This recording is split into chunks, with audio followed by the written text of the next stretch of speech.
일그러진 관계라는 주제로 오늘 하나님 말씀 전하도록 하겠습니다. 자기소외라는 말을, 그 단어를 좀 들어본 적이 있습니까?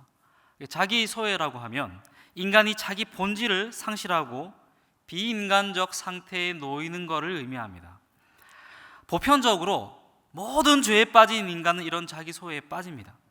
원래 하나님이 주셨던 온전한 인간성이 아니라 삐뚤어져 있고 어찌 보면 본질을 상실한 상태, 그게 하나님 없는 보편적 인간의 상태라고 성경은 이야기합니다. 필연적으로 이런 자기 소외에 빠진 인간들에게 나타나는 특징이 있는데요, 그게 바로 외로움입니다. 필연적으로 외로움을 느끼게 되는 거죠.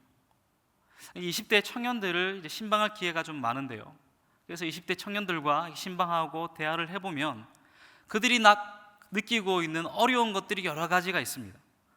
취업의 문제가 될 수도 있고 진로의 문제가 될 수도 있고 여러 가지 문제들이 있지만, 그중 계속 그 이야기를 듣다 보면 그 근원적인 외로움이 느껴집니다. 그 소외감이 느껴지는 거예요. 세상과 단절되어 있는 그 소외되어 있는 상태, 친구들 또래 집단 가운데 소외되어 있는 상태, 가정 가운데 소외되어 있는 상태, 여러 가지 그 소외의 상태를 느끼게 될 때 이들이 느끼는 감정은 외로움입니다. 그런데 비단 20대뿐만이 아니라 많은 사람들이 그 외로움에 몸부림치고 있습니다. 그 소외의 상태에 빠져들어 있고 되게 힘들어하는 상태에 있는 지체들이 너무나 많습니다. 왜 우리는 이런 관계 가운데 외로움을 느끼고 또 소외되는 그런 느낌들을 가지고 있고 자기 소외에 빠져 있는가?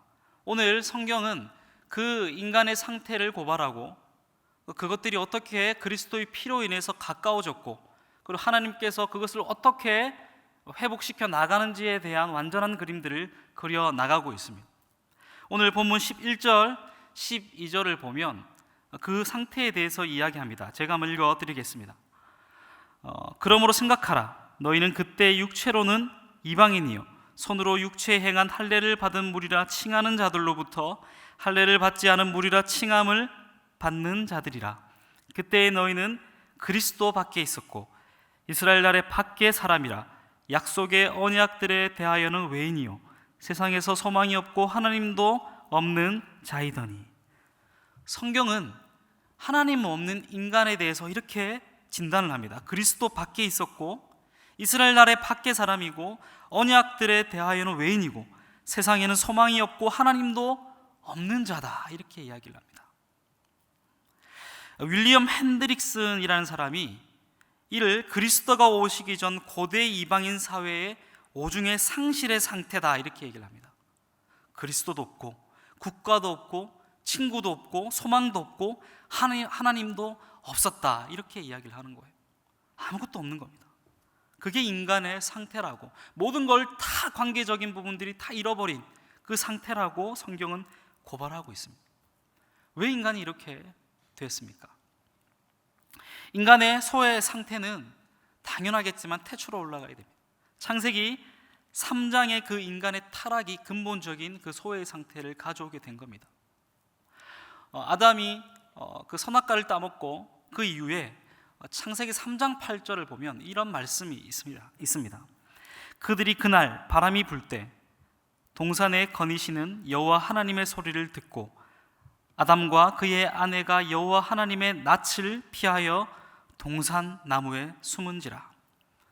그들이 죄를 범하기 전에, 죄 이전에는 하나님과 함께하고 하나님과 교제하고 하나님과 친밀했습니다. 하나님을 피할 이유도 없고요, 하나님과 함께 항상 동행하면서 주의 말씀을 듣고 그 가운데 거했습니다. 그런데 이들이 그 선악과를 따먹은 이후에는 뭐라고 기록되어 있냐면 하나님과 소통하지 않았다라고 얘기를 합니다. 하나님의 낯을 피하고 동산 나무에 숨었다고 성경은 기록하는 겁니다. 소외가 벌어지게 된 거죠. 그 이전에는 소외라는 것이 있을 수가 없었는데 인간의 죄로 인해서, 그들의 범죄로 인해서 하나님과의 소외가 벌어지게 된 겁니다. 그런데 놀라운 거는 하나님과의 소외의 문제가 하나님과만의 문제로 멈추어지는 것이 아니라 그 문제가 확대가 됩니다. 3장 12절에 그 말씀이 있습니다. 이렇게 기록되어 있습니다. 아담이 이르되 하나님이 주셔서 나와 함께 있게 하신 여자 그가 그 나무 열매를 내게 주므로 내가 먹었나이다. 아담이 하와를 가리켜 내 살 중에 살이고 내 뼈 중에 뼈다라고 얘기를 했습니다. 내가 가장 사랑한 사람이 하와라고 이야기했습니다. 내 기쁨이라고 이야기했습니다. 근데 인간이 범죄한 이후에 자신의 아내를 가리켜 뭐라고 이야기하냐면, 하나님이 주셔서 나와 함께 있게 하신 그 여자가 그 나무 열매를 내게 주므로 내가 먹었습니다. 자신의 아내에게 그 모든 죄과를 돌리고 있는 겁니다. 하나님이 주시지 않았습니까? 그 여자를. 그 여자 때문에 내가 이런 지경에 처했습니다. 이렇게 이야기를 하는 거예요. 단 한 번도 깨어지지 않았던 아내와의 관계가 깨어지기 시작합니다. 하나님과의 관계가 분명히 깨어졌습니다. 하나님과의 관계가 깨어짐을 통해서 인간과의 관계가 깨어져 버리게 된 겁니다. 아담과 하와가 동침해서 아들을 낳는데 가인과 아벨이라는 자식들을 낳습니다. 가인과 아벨이 제사를 하나님께 드리죠. 성경에 보니까 하나님께서 이 아벨의 제사는 기쁘게 받으셨는데 가인의 제사를 받지 않습니다. 가인의 제사를 받지 않고 가인이 분노를 하죠. 그 분노를 하나님께 터뜨려야 되는데 이 하나님과의 관계가 멀어져 있는 인간이 얼마나 잔인한지를 보여주는 대목이 있습니다. 자신의 동생인 아벨을 들에서 죽이게 되는 거죠. 쳐 죽였다고 성경은 기록합니다. 인간성의 상실이 일어나는 거죠. 잔인해지기 시작합니다. 하나님과의 관계가 틀어졌는데 인간과의 관계까지 다 틀어지게 된 겁니다. 그 인간성의 상실의 고발의 상태를 성경은 그려내고 있는 거죠. 철학자 홉스는 이런 상태를 만인의 만인을 위한 투쟁 상태라고 이야기합니다. 본래 인간은 이기적이다라고 얘기하는 거죠. 그래서 모든 인류는 투쟁 상태이기 때문에 필요악으로 국가가 만들어지고 제한된 권력을 이양해서 자신들을 보호하는 데 그것을 써야 된다라고 이야기를 합니다. 우리 모든 사람은 하나님과의 관계가 다 틀어지면서 우리 인간과의 관계 또한 다 틀어져 버리게 된 거죠. 이 관계의 틀어짐은 단순히 인간과 하나님과의 관계뿐만이 아니라 생태계까지, 동식물에게까지 다 영향을 미칩니다. 왜 자연 파괴가 일어납니까? 왜 심각한 환경 오염이 일어납니까? 하나님과의 관계가 틀어져 있는 인간의 자기 상실, 자기 본질을 상실해버린 비인간적 상태에 놓였기 때문에 이런 생태계까지 그 모든 타락이 일어나게 된 것이죠. 그게 바로 일그러진 인간과 자연의 법칙입니다. 그런데 하나님은 절대 인간을 이 상태로만 내버려 두지 않으셨습니다. 그게 오늘 본문의 말씀이죠. 13절, 14절 보니까 이렇게 기록되어 있습니다. 이제는 전에 멀리 있던 너희가 그리스도 예수 안에서 그리스도의 피로 가까워졌느니라. 14절을 보니까 그는 우리의 화평이신지라 둘로 하나를 만드사 원수된 것 곧 중간에 막힌 담을 자기 육체로 허시고, 이렇게 기록되어 있습니다. 우리에게 희망의 말씀이 선포됩니다. 중간에 막힌 담이라고 하는 이 대목을 우리가 주목해 볼 필요가 있습니다. 중간에 막힌 담은 이방인과 유대인의 소의 대표적 상징물이었습니다. 헤롯 대왕이 예루살렘에 거대한 성전을 만듭니다. 성전은 건물 자체가 단 높은 단 위에 건설이 되었는데 그 주위를 둘러싸고 제사장의 뜰이라는 것이 있었습니다. 그리고 동쪽으로 가면 이스라엘의 뜰이라는 것이 있는데 이곳은 이스라엘 남성들만 가할 수 있는 겁니다. 그 동쪽으로 가면 여자들의 뜰이 있습니다. 이 세 뜰은 다 이스라엘인들만 들어올 수 있는 곳이에요. 그리고 이 뜰들은 다 성전의 높이와 동일하게 있는데 그 밑에 뜰이 하나 더 있습니다. 그 외뜰은 이방인의 뜰이라는 곳이에요. 이 이방인들은 어디에서든지 성전을 바라볼 수가 있습니다. 더 밑에 있는 뜰이기 때문에 그렇죠. 근데 문제는 뭐냐면 이 이방인의 뜰에 있는 이방인들은 결코 유대인들이 거주하는 그곳으로, 성전으로 결코 들어갈 수가 없습니다. 그 위에 일정한 간격으로 헬라어와 라틴어 경고문이 쓰여 있는데 이렇게 쓰여 있습니다. 침입자는 처형된다. 요세푸스라는 유명한 역사가가 이 장벽에 대해서 이렇게 설명합니다. 온통 돌로 된 칸막이가 있는데 높이는 3규빗 정도 된다. 여기 기둥에는 이렇게 적혀 있다. 외국인은 아무도 이 성소에 들어가면 안 된다. 이방인과 유대인을 가로막는 이 거대한 벽은 인류가 처해 있는 그 투쟁 상태를 그대로 보여주는 거라고 볼 수 있습니다. 너와 나를 구분하고 우리와 너희를 구분하고 국가와 국가를 구분하고 경쟁하고 끊임없이 자신을 위해 싸우는 인류의 보편의 상태를 이 벽 하나로 표현하고 있는 거죠. 오늘 성경 본문은 뭐라고 이야기하냐면 14절에 그는 우리의 화평이신지라 둘로 하나를 만드사 원수된 것 곧 중간에 막힌 그 담을 허무셨다고 성경은 기록합니다. 인류가 처해져 있는 이 투쟁 상태를 하나님께서 허무셨다고 성경은 기록하고 있는 거예요. 그리스도 이전의 구원은 오직 이스라엘 백성에게만 주어졌던 거죠. 그들 백성이 되어야 됩니다. 할례를 받아야 되고요, 율법을 준수해야 되고요, 그리고 피해 제사를 드렸어야지만 그들은 구원받을 수 있는 자격 조건이 주어지게 된 겁니다. 근데 예수 그리스도가 이 땅에 오셔서 피해 제사를 자신의 몸으로 드리심으로 인해서 그 모든 문들을 다 열어주신 거죠. 이제는 모든 전 인류에게 믿기만 하면 주어지는 구원의 은혜가 주어지게 된 겁니다. 그게 바로 성경이 이야기하고 있는 은혜죠. 그리스도께서 우리를 하나로 만드셨습니다. 그 은혜의 순간이 있는데요, 그게 바로 사도행전 2장의 성령 강림 사건입니다.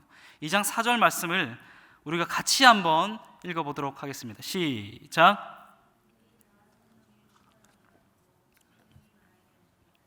다른 언어들로 말하기를 시작하니라. 2장 8절의 말씀이 있는데요, 다시 한번 같이 읽어보도록 하겠습니다. 우리가 우리 각 사람이 난 곳 방언으로 듣게 되는 것이 어찌 됨이냐. 예수 그리스도가 승천하신 이후에 제자들에게 이 성령 강림 사건이 벌어집니다. 그 첫 번째 나타나는 표징이 뭐였냐면 각 사람들이 성령의 충만함을 받고 다른 언어들로 말하기 시작했다고 성경은 기록합니다. 바벨탑 사건 이후에 인류는 모든 언어가 다 흩어졌습니다. 인류가 서로 소통할 수 없는 지경에 처해졌습니다. 근데 오늘 본문을 보니까 이 사도행전의 이 성령 강림절 사건 이후에 그들은 분명히 갈릴리 사람임에도 불구하고 각 방언으로 동일한 이야기를 하기 시작한 겁니다. 다른 것이 아니라 다른 언어로 동일한 것들을 이야기하기 시작한 겁니다. 이것이 대변하고 있는 것은 인류가 통합됐다는 겁니다. 하나님 안에서 그리스도의 은혜 가운데 그 언어가 비록 다를지라도 그 의미가 그 내용이 동일하게 선포되는 하나됨을 온전히 이루었음을 보여주는 것이 바로 이 사건인 거죠. 그리스도께서 그 막힌 담을 허무셨습니다. 15절을 보니까 이렇게 기록되어 있습니다. 법조문으로 된 계명의 율법을 폐하셨으니 이는 이 둘로 자기 안에서 한 세 사람을 지어 화평하게 하시고. 더 이상 투쟁이 없어집니다. 그리스도의 이름으로 서로 경쟁하지 않아도 됩니다. 그리스도의 이름으로 더 이상 투쟁 상태가 아니게 됩니다. 그리스도 안에서는요, 우리가 됩니다. 우리라고 부를 수 있는 존재가 됩니다. 새로운 가족이 됩니다. 우리는 교회의 가족들에게 타인이요 이렇게 얘기하지 않습니다. 형제요, 자매요 이렇게 이야기를 합니다. 새로운 가족이 됐다는 거죠. 그게 바로 교회입니다. 우리는 원래 타인이었죠. 전혀 관계가 없는 사람입니다. 근데 교회만 오면 서로를 사랑한다고 이야기하고 또 환대하고 챙겨주기 시작합니다. 전혀 관계가 없었던, 아무 의미가 없었던 사람들이 그리스도의 이름으로 의미가 생겼습니다. 그게 하나님께서 열어주신 하나님 나라의 모델인 거죠. 그런데 그럼에도 불구하고 이 시대를, 이 사회를 살아가고 있는 우리는 여전히 그 소외감을 느낍니다. 우리 마음 가운데 여전히 그 이기심을 가지고 있습니다. 또 이 문을 벗어나서 세상으로 나아가면 우리는 여전히 투쟁 상태가 됩니다. 아직도 여전히 많은 청년들이 저에게 와서 외롭다라고 고백을 합니다. 하나님을 믿지만 내 삶에는 크게 다름이 없어진 것처럼 느낍니다. 이유가 뭡니까? 두 가지 이유가 있습니다. 첫 번째는 세상의 악함입니다. 여전히 이 땅은 하나님의 나라로 완성되지는 않았습니다. 여전히 이 땅은 그리스도께서 분명히 자유를 선포하셨지만 그 최종 심판과 그 나라의 임함은 현재 진행형인 거죠.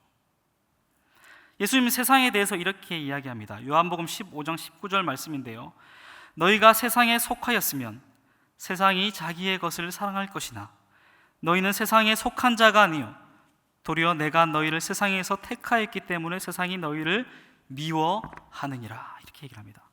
세상이 여전히 악하고 세상은 그리스도인을 미워합니다. 우리는 다른 존재가 됐지만 세상의 단절과 미워함이 여전히 우리에게 주어집니다.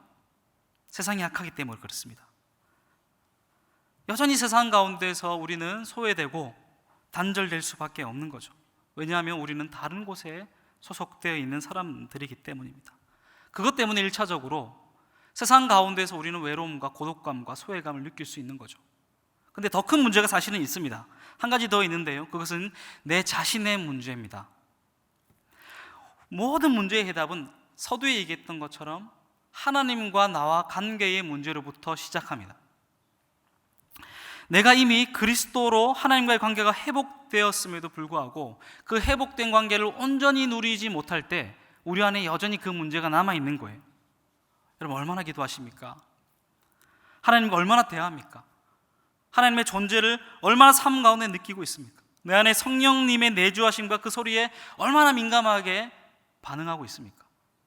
그 특권을 누리지 못하면 변화된 존재임에도 불구하고 내 옛사람의 흔적들, 인간 소외의 흔적들이 계속 나를 괴롭히게 되는 거죠.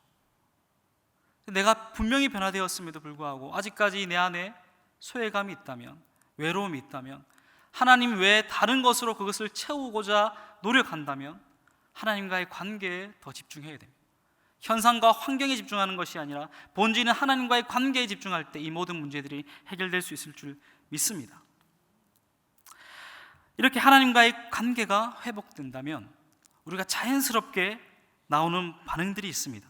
오늘 본문의 가장 중점적인 내용들인데요, 바로 교회 공동체를 사랑하게 되고 하나님의 몸인 교회 공동체를 세움으로 인해서 저 세상의 악함을 교회로 인해서 확장시켜 나가고 하나님 나라로 만들어가는 그 역할들을 감당하게 됩니다. 21절, 22절 말씀을 우리가 같이 한번 읽어보도록 하겠습니다. 시작. 그의 안에서 건물마다 서로 연결하여 주 안에서 성전이 되어가고 너희도 성령 안에서 하나님이 거하실 처소가 되기 위하여 그리스도 예수 안에서 함께 지어져 가느니라. 하나님이 우리를 교회로 만드셨습니다. 이 인간 소외의 상태를 하나님이 교회로 끝을 내셨습니다. 그곳 가운데서 우리는 온전한 화평을 누립니다. 우리는 더 큰 성전이 되기 위해서 그리스도 예수 안에 홀로가 아니라 함께 지어져 간다고 성경은 이야기합니다. 상실된 인간과의 관계가 그리스도 안에서 교회로 하나 되어 가는 거죠. 그래서 세상에서 유일한 희망은, 이 땅에서 유일한 희망은 교회입니다. 하나님 교회를 주셨습니다. 세상은 경쟁과 계급으로 나눠져 있지만 하나님 나라의 새로운 교회는 모든 관계가 회복되고 화평과 하나님이 선포된 곳입니다. 교회 또한 완성되었다고 성경은 이야기하고 있지 않습니다. 오늘 본문을 보면 함께 지어졌다, 끝났다 이렇게 얘기한 게 아니라 함께 지어져 간다고 이야기를 합니다. 그럼에도 불구하고 교회는 자유가 있습니다. 따뜻함이 있고 나그네를 받아들이는 환대가 있고 사랑이 존재합니다. 완전하지는 않지만 온전함으로 성장해 나가는 거죠. 우리 가운데 이 교회가 교회 중심적 삶을 사셔야 합니다. 이 교회는 하나님이 우리에게 준 보배와 같은 선물입니다. 이 교회를 통해서 망가져 있던 모든 관계를 하나님께서 회복하시기를 원합니다.